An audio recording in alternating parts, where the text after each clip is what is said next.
Hey y'all, hey, welcome back to my channel. It's Christian here, and you're tuned in for more of my 2 cents. If you are new to the channel, then welcome. Thank you so much for joining. Hopefully, you will click around, stick around, and join our 2 cents community because I would love to add you guys here for some thought provoking conversation, spiritual dialogue, deconstruction, journey updates, things of that nature. And, all things human, right? Like, I be talking about the stuff. I was going to say something else, but we're in the first 27 seconds, and I think that matters when it comes to monetization. You like just can't be out here saying what you want to say, but we be talking about the stuff, okay? If you are a returning to center, then welcome back. Thank you guys so much for coming back. I appreciate you, love you, and I am excited to discuss or to read an email today from a viewer. I love when y'all send me emails. I love it, love it, love it. And ask me questions. Sometimes you all just want my 2 cents and feedback on personal things. And so every email does not make it to a video. But there are emails when you guys ask me to do videos and to answer questions, and you make requests, and I love that and I appreciate that so much. I want more requests, I want more videos. I am open to it. Whatever you want me to do a video on, I will give my 2 cents on it. If you want to share your story, anything that's happened to you in church, spiritually, or just in life, and you want somebody's 2 cents on it, send it my way. I would love to weigh in, give you an authentic, true mm, response. I'll say that.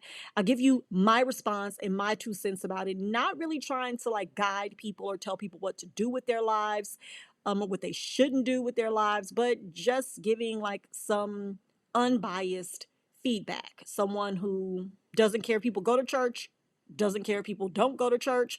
Like, do what you want to do, what's best for you. But here's my take on what you've experienced or what you're dealing with or what you're thinking about something. And, any way that I can help there, I would love to do that too. So you can send emails to me at my 2 cent matters with an S, my 2 cent matters at gmail.com. I will also put that in the description box below. If you want to just hold on to it, or you got something you want to type up, honey, get your Kermit the Frog on. Y'all, I don't know if y'all know that meme where he just be hitting the typewriter and going off. Do that to me, okay? Tap, tap, tap a rule all up in my email inbox, boo. Um, but today we are going to get into an email that was sent, and I am excited to read it. So let's start. And I will keep this person anonymous because I just like to do that. You don't have to ask me to. I'm just going to naturally do it. And if you ever be like, I don't care if you tell my name, I'm probably still not going to say your name, okay? Because this is not Destiny's Child, and I want you to have your privacy. I chose YouTube, you didn't, so we will keep you safe, all right? Okay. So let's start off. It says, Hi, I found your channel a couple of months ago and have been enjoying your videos ever since. Thank you. I'm so glad you're here because so many people swear up and down I need to choose something else instead of talking about God's people. But that's not what I'm going to do because there's people like you and so many others who tell me they enjoy my content, and I'm going to keep it coming. Right now, I'm a part of an organized religion. I'm a part of organized religion, but also thinking about leaving the church and focusing more on practicing spirituality instead. Okay, I hope you watched the video about that because there is a difference. Can you discuss your thoughts on the church keeping women, especially Black women, single? Yes, I can. Okay, but let's finish this email. I'm single and have never been married. I was always taught to wait on God and date someone within the church, but there are no men there. I would love to know your thoughts on this. Or do you have a video on this topic that you've already discussed that I can watch? Thank you. God bless and keep making more videos. I love your content. Come on. Thank you so much. Now, I would have liked to have known your age, but it doesn't matter. Doesn't matter. You're grown. Okay, you're grown enough to be talking about wanting a husband. So we just gonna assume that you're grown enough to have a husband. Okay, you're not 15 emailing me. Unless you're part of FLDS. But anyway, okay, that was a little shade. But okay. So there's some things to unpack here. All right. So I'm letting you guys see a screenshot of the email directly so y'all know what points I'm gonna be tapping on.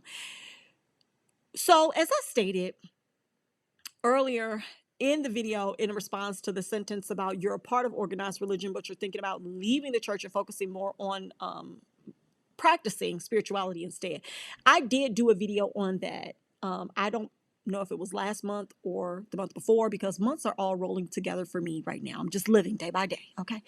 But let me say that there is a big difference between organized religion and going to church, and then spirituality, literally having your own personal relationship with your creator, with God, with source, a higher power, higher being, whatever you want to call God. That is your spiritual journey. That is your relationship. And if you have been in church, Christianity, practicing for any amount of time, you've been taught principles and values that I personally believe that can be extended into your spiritual journey. It doesn't have to be church attendance. It doesn't have to be church fellowship. It doesn't have to be anything that is set up by the social construct of physical church attendance. And I say that because everybody and they mama love to go to that scripture, forsake not the assembling of ourselves with their brethren. Y'all need to understand that at the end of the day, no matter who you're with or what you guys are doing, if you are gathered with other people who believe like you and you're doing life with them, and you all are encouraging and you all are growing and learning and sharing and elevating and evolving on a spiritual plane together, or just in life. It doesn't even have to be spiritual. It could be business, it could be career, it could be relationship wise. You are in fellowship with someone. You are essentially on a journey with a person. You are assembling with an individual or individuals concerning a joint ideology or a joint belief system or a practice. People who do it, that play golf, right? People who do it and smoke cigars, people who do it and get their nails done, people who do it and get massages. You are joining together. Forsaking the assembling of thyself, you all talk about it in scripture form for church attendance. But let me tell you right now that I have some of the most impactful, fruitful, encouraging conversations, life giving, y'all, life giving conversations at the dinner table with my family. I walk away more enlightened and inspired than any church setting I've ever been in. The most fuel that church ever gave me to go through my week was from that day. I've never seen anybody or talked to someone that's just like, oh my God, that word that I got from Sunday is still ringing in my spirit on Friday. People have left and lost that by the time they get to the buffet line. Don't believe me? Just put a dash cam on for some of these folks at church and see how they acting up. Not with the T, just ACING, acting up. They be acting up as soon as they leave that parking lot. Sometimes as soon as they leave their pew. They be talking trash to or about you. So your spiritual journey, don't feel forced or don't feel guilty. And I'm saying this, and I know it's easier said than done because I went through my own stage of trying to separate and not feeling conviction after I stopped attending. But I continued my spiritual journey. I continued to be fed and do things that helped nurture me. And having a whole side of my family that literally deconstructed too before I even got to Texas, which was so God, inspired, I believe. I didn't have to be someone else because they were still in it. Everybody in my family that lives in North Dallas, where I live, all of us have deconstructed. All of us, my sister, my dad, my stepmom, of course, me and my husband. So all of us had the same background. My dad and my stepmom were Baptist. My mom raised us Pentecostal and in holiness, right? But we all had the church going heavy in church background. And they deconstructed before my husband and I even moved here. And my husband and I moved here, and we were still kind of in the deconstruction beginning stages. And by the time we fully deconstructed, we didn't have anybody to explain ourselves to. We didn't have anybody to prove ourselves to. We didn't have anybody to coerce into accepting or agreeing with our choices to not go to church with them on Sunday. All of us were sitting at the house on Sunday, eating together at 12, at 1:30, unapologetically, not having to talk about what we'd heard at church that morning. We did this together. We came together in a season of our lives that was so powerful and impactful. When we moved here, and I'm going to get to your question, I apologize, but I want to give insight. When we moved to Dallas, my stepmother shared literally the weekend that we moved here that she had been diagnosed with stage 4 breast cancer. That was in 2016. Okay. Avid churchgoer in the past, on all of the church phone calls in the morning to, the prayer lines where you get on there and everybody interceding and speaking in tongues and praying over each other and praying for 30 and 45 minutes, knowing good and goddamn well they need to be taking a shower and going to work, but they on this phone trying to outpray each other. My stepmama was heavily into that. My dad, deacon at church, on the board at church, all of that. And they deconstructed. They didn't know that's what it was, but they did. They deconstructed.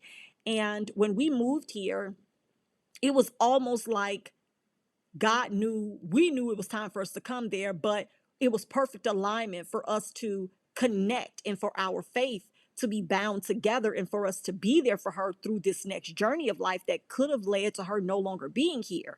And I am so very grateful that we moved here when we did, because you talk about not forsaking the assembling of ourselves. Sometimes being in church is actually keeping you from connecting with your tribe, with your real community, with the people you should be doing life with and helping to encourage and walk in faith with.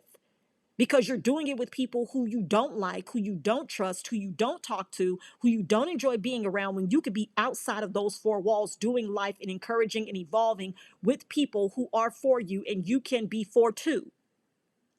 So let's not keep on playing these stupid word games about forsaking the assembling of ourselves.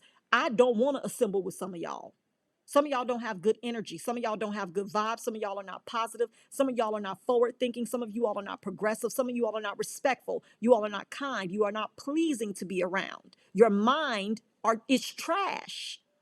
And I'm saying this with respect, but I'm saying this with so much passion because I've lived it. And we literally came down here, and I truly believe that our energy, our vibration, our faith, our encouragement, our peace is what helps sustain her in her journey. We didn't help her to get healed. She did that from her inner peace and her inner joy and her inner spirituality and her relationship with God and her creator. But we were able to help her in relationship and in fellowship to get past what could have been seen as trauma and fear and stress and pressure and, for feeling forsaken. She never wavered in that. If she did, she didn't share with us, but she made it through and is cancer free to this day. And so for me, I'm grateful for us pulling away from the organized side because we were able to strengthen our faith spiritually for the journey to do life with other people who would need our faith too. So I don't play games with that assembling stuff because I'd rather be gathered with 3 or 4 people at my dinner table, respecting and speaking life into each other and inspiring each other, than to be a church with 50 to 100 people who don't agree on anything, who actually fight and argue about what they're reading and take things out of context on a regular basis and try to regurgitate what they heard their pastor say, but they have no real application for the information that is not even, saturating anything. Like, come on.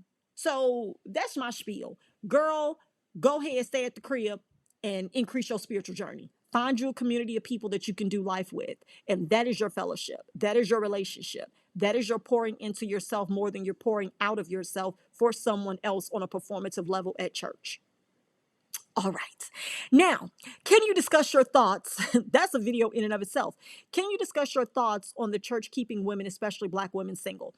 I will say this. Overall, I believe that women being single in church benefits the church. I'm going to say this again. I believe, my 2 cents, is that single women in church benefits the church. If every woman in church, Black woman, right? I'm Black. I can only speak to Black women and what I've seen perpetuated in the Black church. Black women, by and large, are over 60% of the members in church.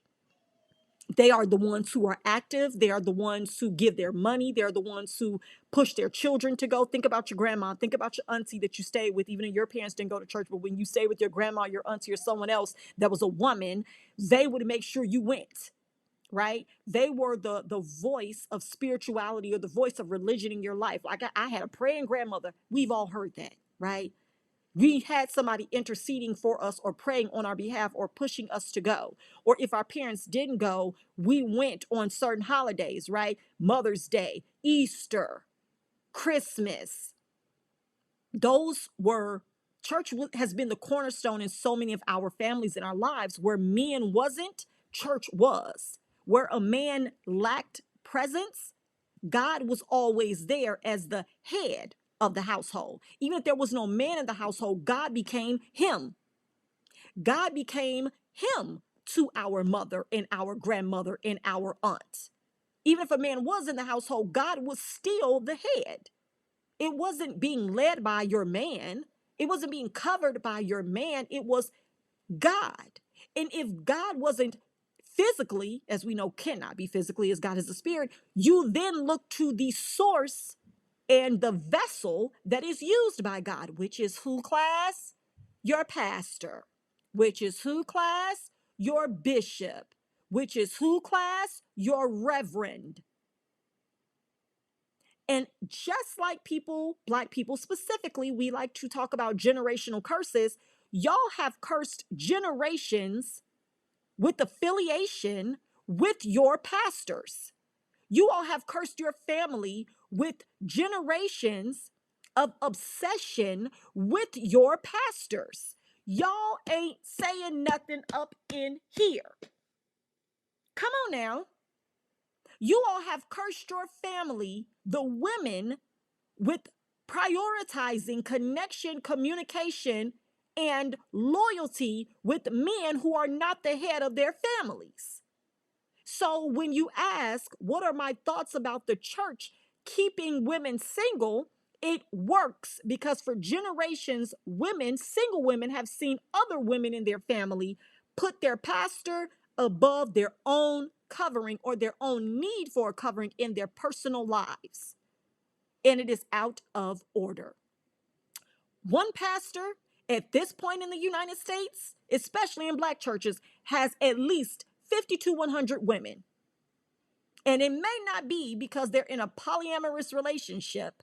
It's not because he has multiple wives or he's changing beds every night. It's because of the power that he has over so many households that he's not present in. You don't want to play with me today on this topic because I've lived it. I've seen it. My mother was a part of it. And so were her single friends, as they are single today. Never pursuing relationship outside of their covering. Never actually going after interests that they have in men who could have elevated their lives outside of their religious organization. Saying things to women like, choose men from church, like you don't want to be unequally yoked. I've done videos on being unequally yoked. Take a look at that. And all of this other stuff. These are ways, whether pastors are aware or they're not, whether they're consciously doing it or subconsciously doing it. When you set certain boundaries in place and you say things to the men in your church like, y'all don't be using y'all sisters in the church. Y'all look after these women. See these women as your sisters. Of course. I did the video even on church men not wanting church women. Go check out that video. The Adrienne Bailon, the Shawnee O'Neal, now Henderson. These men don't want these church women because they've been taught and told to protect y'all like sisters instead of respecting you and seeing you as a woman they should be connected to uplift and shift in life, to cover in life. The conversation now is going on social media about spiritual coverings. That's why I don't like it, because I've literally seen men who are married and who are pastors become covering to single women who they did not actually have any commitment to. Your pastor cannot be your covering. That is a husband, okay? And if you don't have a husband, then you are your own covering. You look out for yourself. You make the best decisions for yourself. Looking for a covering right now in my kitchen for a pot, right? I need that covering to do what? Steam, protect what's inside, help what's inside to grow or to cook fully and thoroughly, to get tender and to be moist and good enough to eat, not to be tough. When you're uncovered, what? They make it seem as if though you're just open out here in the air for the enemy to play with and attack, but that's not the case. Because your pastor is not going to be the covering that your man could be. And if you don't have a man, again, because I'm not saying you need one, you need to do that for yourself. So when I think about the church as it relates to being single, they don't actually push for you to be married. Because by the time you find someone you're talking to, they automatically assume that that's the next step for you to do without giving you the proper tools to do that successfully. I went through one, hear me clearly, I went through one premarital counseling. I ain't even gonna call it a session. It was a premarital meeting with my pastor to make sure that he was okay with marrying me and my husband. We didn't talk about nothing real. We didn't talk about meshing and connecting and intertwining our lives and our backgrounds and our histories. His family was a church family. My family was a church family, had a church background. That was good enough. We passed the test. Not to mention these people out here who are getting married to men in the church who don't even want women, but they have to act like they do just to please a pastor. They're sitting underneath a covering who is covering up stuff himself, and then you get married so that you can cover up your stuff too. But all the while, you all might be looking at each other. And by each other, I mean the pastor and your husband. Now, let's just be honest. So now you have women in church who are doing what they're told to do. They're being faithful, they're attending, they're showing themselves as honorable women or whatever, but they are vying for the attention and the affection of men who A, probably don't want them, or B, are outside the church looking for women elsewhere who are not doing what you're doing, who are not looking like you're looking, who are not dressing like you're dressing, who are not talking like you're talking. So it's unfortunate, but if we're going to talk about generational curses, which I don't subscribe to this mindset, but since people out here in this world do, let's reference it for y'all pleasure, okay? If we're talking about generational curses, y'all are out here cursing every generation with church obsession over their leaders. The man of God said this. The man of God said that. The man of God released the word here. The man of God doing this. Ooh, the man of God over here. The man of God going to preach there. Let me go with him. I got to ask the man of God before I do that. Let me get the man of God's approval on this. Man of God, can you touch agree with me on this? Y'all have made this man of God y'all man. Y'all have made this man of God y'all God.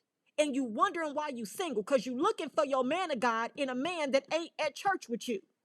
You're looking for your man of God in men that are at the mall. You're looking for a man of God. You're looking for your man at church. When you should be looking for God at church, not even looking for God. You should be there for God. But that's not what's happening. It's not what's happening. The men aren't there because the men don't want to sit under other men who are playing games. Let me tell you something about men. Let me tell you something about men who are discerning, which is all of them. Men have a beautiful innate ability. I love it. Ain't nothing like a good man, child, who pay attention and understand what's going on. Men know how to read the room. Men know how to read the room. Men know how to read the room. Men know who they're talking to. Men know who you are and what you're doing, what you ain't doing, and what they won't be doing with you. Men know who they can do it with and what they're doing it for. Men know who they can do it to, and trust me, whether or not it's going to be a game for you. Men's. They have a beautiful innate ability to discern, to separate, or to activate. And where you find a church where there are no men or a low amount of men or a low amount of available men, that is because that covering, that man of God that is a leader over that house, honey, is pretty much operating in a practice that allows the women to be drawn to him and the men to be repelled from him. That man of God covering that ministry doesn't want more male energy to compete with. That man of God that is repelling male energy, leadership energy, right? Big D energy. That pastor doesn't want another male in his space. Think about lions in their environment. There are not a lot of a lot of male lions in the pride. There's only one getting everybody pregnant. Play games with me if you want to, but I'm only here to tell you my 2 cents all on this stuff because I know what I'm talking about. I know what I'm talking about. Look at the dynamic. These men in church do not want more men in church. They don't, because then they can't play with you, your finances, and your emotions. They can't play on your top. They can't play on your head, sis, if there's more men in there. Because more men who are actually tuned in are going to be like, what is he on? Mm-mm, mm-mm. I have seen it time and time again when it comes to men who are okay with cheating, who are okay with lying, engaging in other conversations or other situations that are apart from where they should be, get around men who don't stand for none of that. And those men don't want to associate at all with an upright standing man. Case in point, my husband, and there was someone else involved. Won't use no direct names or give too much information. But there was another man involved. And this man liked to dibble and dab in situations that was not his own. That was not a part of the union and covenant that he took at the altar. Okay. And there was always talk about, oh yeah, we need to get together and go play golf. We need to get together and shed is a term that's used for musicians, right? Playing instruments together, jam out sessions, whatever. Yeah, we need to get together and do this. Yeah, we need to go together and go to Guitar Center, whatever. Look at this stuff and look at these keyboards and look at these drums and look at these basses. That stuff never came to fruition because my husband wasn't on what this other man was on, and this other man knew it. My husband was cool with hanging out and coming together and doing whatever. But this man knew that he could not exist in the space with an upright man, with someone who wasn't doing the things that he did. They didn't really have anything in common. They don't even know how to camouflage well. They don't want to hold court with other upstanding individuals because that's called pressure. That would look like accountability. To get around my husband would mean you would have to actually act right. You wouldn't be able to text and talk to somebody that's not your wife in front of him. You wouldn't be able to meet up with someone else that's not your wife in front of him. You wouldn't be able to refer to doing things or acting certain ways that don't align with the marriage vows that he knows you've taken. So, like I said, these pastors repel the energy of men who actually bring accountability. That's how the church keeps women single. That's how, honey. That's the answer, baby. That's the answer. So I don't fall for this stuff with women who cape for their male pastors and their leaders. That's because these women don't have no man in their life really leading them. Because when they do, they don't need these pastors. I don't need a pastor. I'm married to the man that leads my family in my life and helps my well-being to be cultivated at all times, that covers me and guides me unconditionally with so much love and passion, with my best interest at heart always. Okay? The end. The period. Any pastor that I would sit under, if we chose to do that, would just strictly be there for, let's say, extra inspiration in life. But it would not be because, oh my goodness, the anointing that rests on Pastor so and so flows down to us. Baby, the well-being, the power, the grace, the mercy, the abundance that that pours on my husband, that pours down to me. A pastor is not responsible for the abundance or the greatness or the favor, the mercy to pour down to me. That's for me to find in my home. That's for me to have in my space. Shout out to Tom. If y'all remember my space, Tom. Anyway, that's for me to find. He who findeth the wife findeth a good thing. And I am grateful that I was found by my husband, and we are in unity and in community. He is leading and covering our household. When my husband's life increases and evolves and does well, my life increases, evolves, and evolves and does well. When your pastor life increases and does well, his wife's life, his children's lives, his grandchildren's lives increases and does well, not yours. That's not your man. That's not your husband. That's not your covering. Because if it was, the blessings that flow from the head would equally flow onto you. And y'all still sowing and still giving it to men that are not over you. They are not your covering. They are not your man. If anyone would understand this, we would be able to see the direct correlation with the lack that is in church. You're not covered. All of this covering talk is foodala. Because if it was true direct covering, you all would benefit from everything your pastor benefits from. And I'll say it again.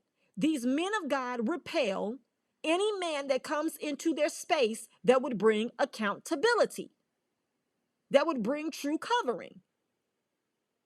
What these pastors need to be doing is truly praying for their women in their ministries to get covered. If the women desire that, because I need to say this again, everybody don't want to be married, and I'm okay with that. So I'm not saying that having a husband or a male is your end all be all. What I'm saying is, if you seek or desire that, are y'all pastors praying for y'all to get that? Are y'all pastors leading with an attitude and with energy that would attract men to their ministry? No, they're not. They out here trying to find a whole lot of Sarahs. They out here trying to find a whole lot of people that just want to be on their team. A whole lot of women that'll press and iron their clothes, pick them up from the dry cleaners, get pastor some juice, wipe the sweat off of pastor's forehead. They want silly stuff like that. They want multiple women. They want multiple wives to carry out their vision and go get more women. It is a trance-like cultish state of existence. They put y'all in a trance and they want you to ignore and forget your own true happiness. It's not to be found in them. It's not even to be found in the God in them. You are to have your own journey, your own relationship, seek your own true purpose. You cannot do that if you are always chasing after your man of God. You cannot do that. And at this point, men can't find a good thing because y'all out here hiding underneath somebody else's covering. Get from underneath these people's cloaks. Get from underneath these people's skirts. Get from underneath these people's dress, not dress, but suit coat. Get from underneath these people's suit coats. You know how they say you can't find the right one because you're wasting too much time with the wrong one. The right person can't find you because you with the wrong person. Whew. Come on, somebody. I'm finna let y'all go because I didn't gave y'all more than y'all needed, but I gave y'all everything y'all needed. You can't find the right one. You can't find him. He can't find you because you over here with them. And by them, I mean all of the women at your church. I told y'all what my god sister told us a couple of years ago about Torrey Roberts. How when he he got married, well, before he got married to his wife, which is Sarah Jakes, before he got married to Sarah, all the women was up in there hoping, wishing, praying they had a chance. Same thing with Noelle Jones. We all knew that she existed. I can't think of her name. Noel Jones' wife, now wife, Loretta. We all knew Loretta existed. We'd seen Loretta on The Preachers of LA. This grown 60, 70-year-old man, Lord, he finna get returned to sender.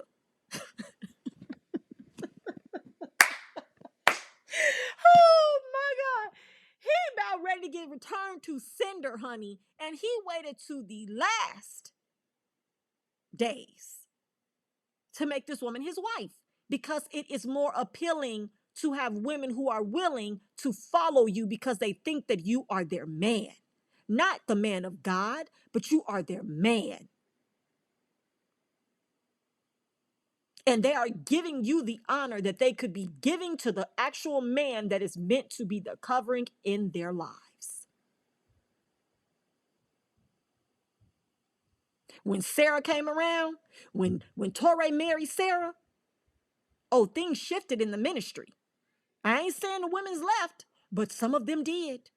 Things changed because they were hoping to catch his eye. They were willing to stand by when they felt like there was a chance they may be his pick. Now they know that they're not, that there's no chance. Now that don't mean some of them ain't gonna stop and that they don't want to wish and hope there's an opportunity. But some of them fall back. Some of them fell back because he got married.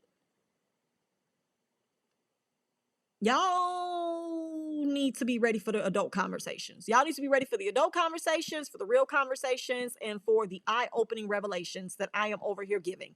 Because one thing I'm not going to do is sugarcoat this reality for you. It does not feel good to know that you are in an environment, in an organization where there are men, but you can't find one. You can find a man at the club, but you can't find a man at church. It's a reason why you can't find a man at church. These pastors don't want y'all to find no man at church. They don't.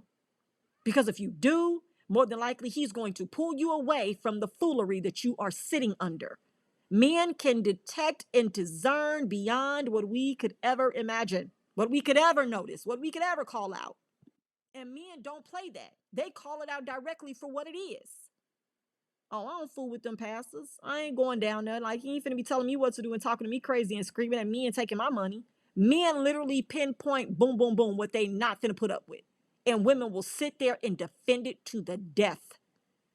Women will defend it violently, relentlessly, unapologetically. And then the pastor's wives have taken this sick, silent oath of suffrage to share their husbands with other women. And it might as well be physical because at least you would remove yourself afterwards, but it is spiritual connection that allows you to be yoked up with somebody else that has no obligation to make sure that you are provided for, taken care of, and actually excelling and evolving in your life. My husband has a responsibility. Shout out to the Rugrats. He has a responsibility to take care of me and our family. He does, whatever that looks like for us, whatever boundaries or whatever limits or whatever standards we set in place. That is what he has vowed to do, to protect and to serve. And I am here to do my part as a wife, as a mother, as a partner, and a believer in him. I don't believe in no pastor more than I believe in my husband. Period. I do not. There is nothing that a pastor can say to me that my husband does not have wisdom, insight, and understanding based off of knowing me and doing life with me. So I'll say this: shift the power. Take back the power to be found and stop hiding under your pastor's cloak. Because can't nobody find you under there, baby. And he ain't finna put together no arranged marriage for you that's actually going to be happy for you. That's not going to work. But that is indeed happening. There are literally people who do not talk to or get married to or engage with men without their pastor's approval. Unacceptable. That's a space for your father, your biological father, not your spiritual one. When I see people calling their spiritual fathers daddy, I get sick. The fuck? What you mean, daddy? Why are you calling your pastor daddy? Why are you calling your spiritual father? Why are you calling this man your father on any level? Don't do that. You're giving away rights to someone that has no obligation to make sure your life is sustained on any level.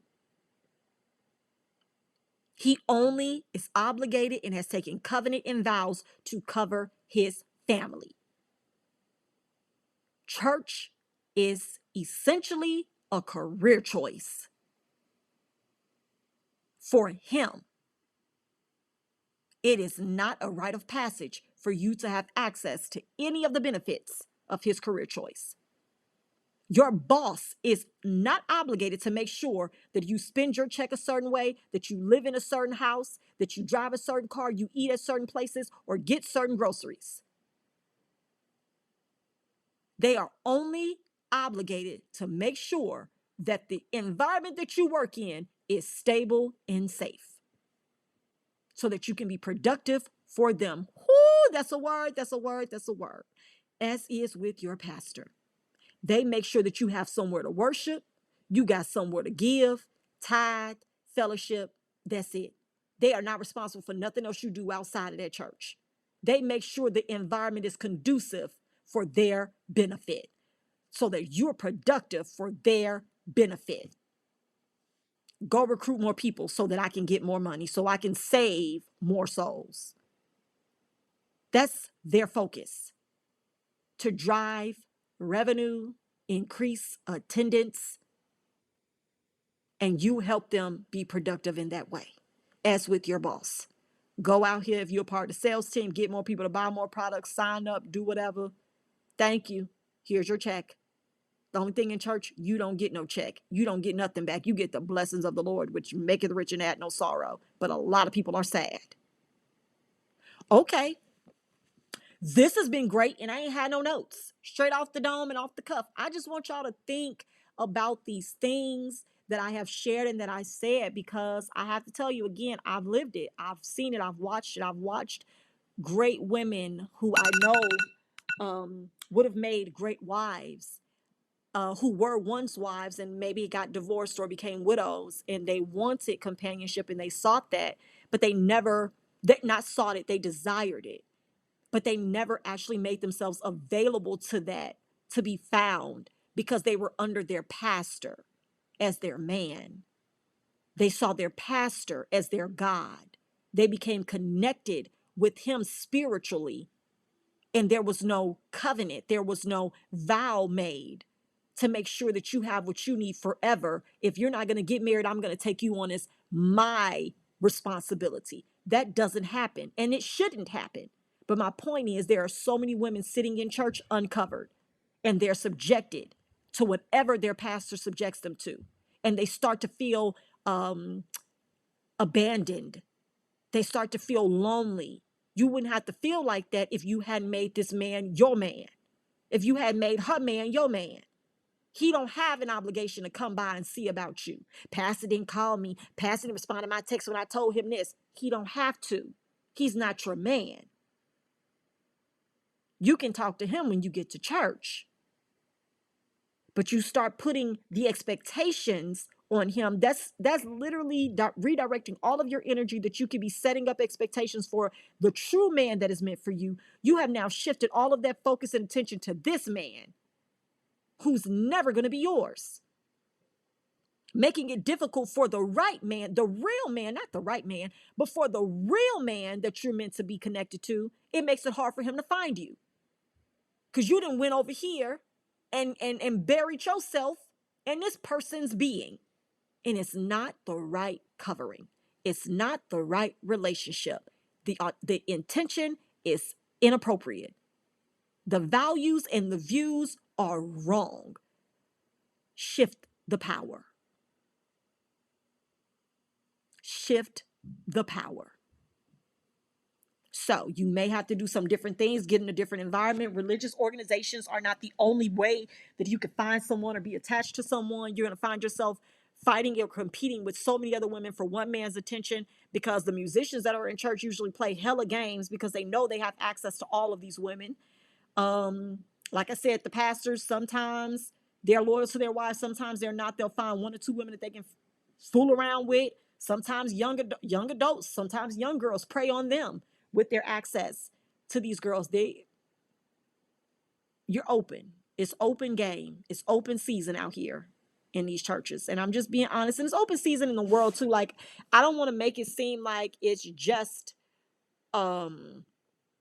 pastors who are wrong or doing something to keep people from getting married, but I just literally pinpointed the mindset where it's not so much as a church decision to keep women single, but there are a lot of courses of action that have to align, that will explain and correlate to why it is a normal occurrence for women in church to not have men.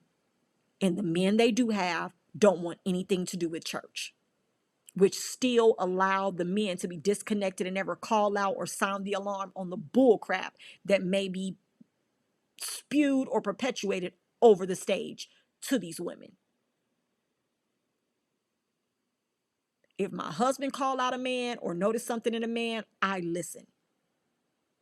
I ain't finna play with that because I know he has an innate ability to discern something I may not have caught, and vice versa. If I catch something or discern something about a woman or see or notice some things that my husband may be oblivious to, not notice, I'm going to say something. When you're at church and you're around a man, one man who has control over everybody under the sound of their voice, who you think finna say something about that? Y'all just eating it up. It's easy. But you can bring in an outsider to that environment. You can let your boyfriend visit and be like, oh, okay, thank you. I ain't going back though. I don't want to hear that. Take heed. Take heed. All right, so hopefully I answered your question. Hopefully I gave some insight, some things to think about, some thought-provoking comments here, because again, it's a great conversation and it's a great question. I wish that people I know, women I know, would have asked these questions. They would have taken account to why, if not them being single, why were so many other women single? Why were there not other men other than the musicians or a couple of the deacons who were married and had been in the church for, a long time? Why were they the only options? Why was the church not growing exponentially on the male side like it was the female side? And furthermore, what does it look like when your pastor is approving or not approving men for you? Why does he have say over that at all? That's not his life. You're not his wife. And if you don't find anyone, is he going to step up and take care of you as if though he is the one? Okay, y'all don't hear me. All right. I'm gonna check out on that note. Drop down in the comment section below and let me know what you guys think about this topic yourselves. How do you feel about that? And yeah, would you be open to, or are you personally trying to pursue being in environments where men might be because they're not in church where you are? All right. Comment below. Let me know. Subscribe to the channel. Like the video. We would love to add you to our 2 cents crew. Until next time, I'll catch y'all later. Bye.